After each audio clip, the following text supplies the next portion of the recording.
নমস্কার। আপনারা জানেন 22শে জানুয়ারি অযোধ্যায় রাম মন্দিরে প্রাণ প্রতিষ্ঠা। সেই প্রাণ প্রতিষ্ঠা উপলক্ষে কেন্দ্র সরকার বা মোদী সরকার অর্ধ দিবস ছুটি ঘোষণা করেছেন।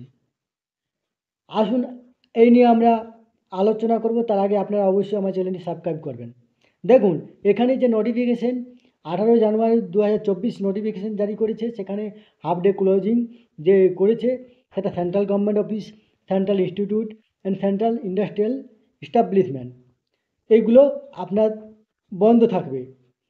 দ্য রামলালা প্রাণ প্রতিষ্ঠা at Ayodhya will be celebrate on 22 January 2024 across India.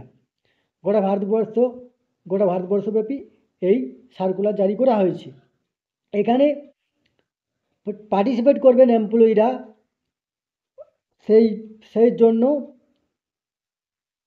এই সেন্ট্রাল গভর্নমেন্ট অফিস বা সেন্ট্রাল ইনস্টিটিউট বা সেন্ট্রাল ইন্ডাস্ট্রিয়াল এস্টাবলিশমেন্ট আপনার 2:30 পর্যন্ত বন্ধ থাকবে। এই নোটিফিকেশনটি শুধুমাত্র কেন্দ্রীয় সরকারদের জন্যই। যে সকল রাজ্যে বিজেপি শাসিত রাজ্য, সেগুলিতে অলরেডি সবার জন্য ছুটি ঘোষণা করা হয়েছে, ফুল ছুটি ঘোষণা করা হয়েছে। কিন্তু গোটা ভারতবর্ষব্যাপী এবং বিজেপি শাসিত রাজ্যতে কিন্তু শুধুমাত্র কেন্দ্রীয় সরকারি কর্মচারীরাই এই ছুটিটা পাবেন।